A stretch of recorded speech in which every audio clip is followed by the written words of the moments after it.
What's up, everybody? It's me, She Kicks, and welcome to Copy Season.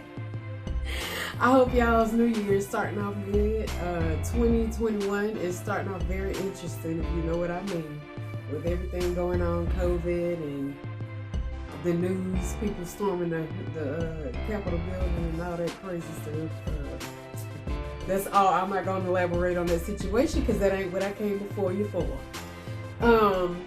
So I just have a couple, tips to give you in my journey in learning reselling. Obviously I'm by myself and still kicking.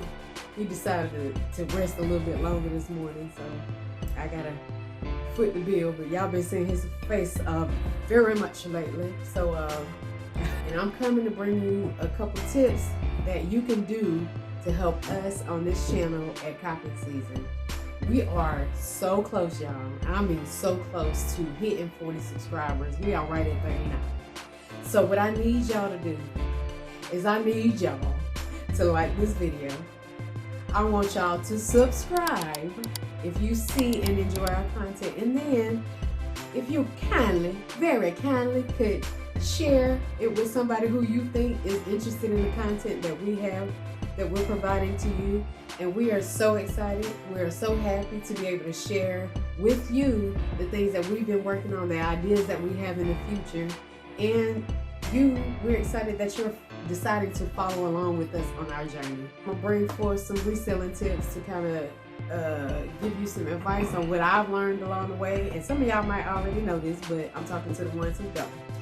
So there are situations where you might purchase a shoe and you might not necessarily know if it's best for you to do a quick flip or to do a long hold on it. So I'm gonna give you a couple examples on what I have done in the past and what I would do in that situation. So my first example on doing a quick flip would be the Vote Goals. Those just came out yesterday. We were able to get it on the sneaker app, but if y'all have been paying attention to StockX, and the resale value is probably around $220 to $230 for most of all the sizes. I was able to acquire 10 and a half. Now, with shipping, by the time I get that shoe, the resale value I don't think is gonna tick up by then, because the resale value, if you know, in reselling shoes is the highest like the first 2 to 3 days that it comes out, and then after that it starts going down. So by starting at $230 and it's actively going down from that, in my opinion, it would be best to, if you can afford to hold it, then hold it. When we say afford to hold it, means you already got some money set aside to be able to acquire these next couple drops that are coming out. If you don't have the money, if you don't have $180 or more to be able to purchase more shoes coming ahead, then you need to get that off your hands and just kind of take the L. At least you want to get retail or above. I would probably try to sell them for at least $230. Depends on the area you're in and what's popular where you are. But where we live at, I'm pretty sure I can get to anywhere $230 to $240 off that particular shoe. Now, there are situations where you need to do a long hold. When I get the Volt, if I can't sell it for $230, I'm gonna hold it. And a long hold for an Air Jordan 1 is anywhere from 6 months to 1 year, 12 months. So that's where I talk about, if you don't have that capital to just be holding on to that shoe and to let your stuff sitting there in the stock market for a year, then don't do it. Just let the thing go and apply your money somewhere else. So this one right here is probably, we've made some mistakes in our reselling game, but this is probably one of the ones that I regret the most because I was very excited about the shoe. And in the shoe game, you can only make predictions. So with this one, this was predicted to do extremely well because it's a Chicago colorway, and it's the snakeskin women's Air Jordan 1 that came out last year. Now, I was expecting this to do extremely well, and I'm not saying it's not going to go up, but it's going up extremely slow. When I tell y'all, like, it's going up really slow. So it retailed for $170, I believe. I bought this shoe for resale, y'all, and I paid $285 for it.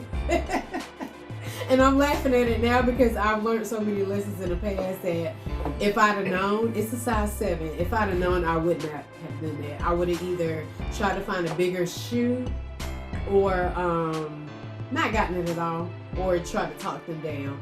So right now the resale value is just starting to come up to the point of what I paid for it. So right now I'm at a point to where I can sell this and pretty much just get my money back, or I can hold it even longer. When did this come out? I think it came out in September, I believe. It was between August and September.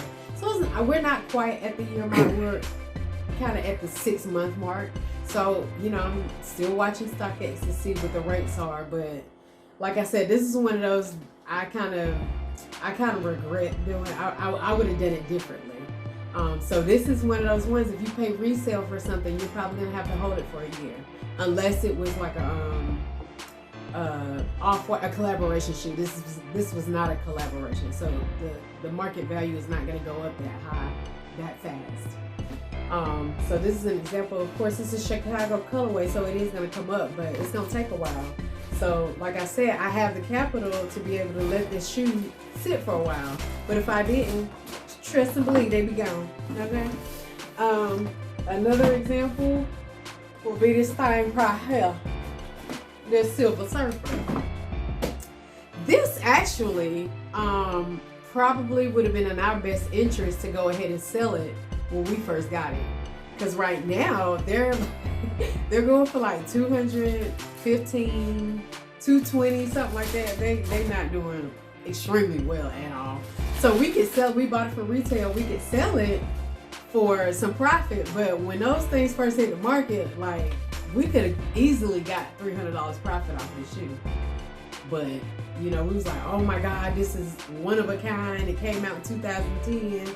So of course, this one coming out is, you know, the 10-year post-release of that first shoe is going to do extremely well.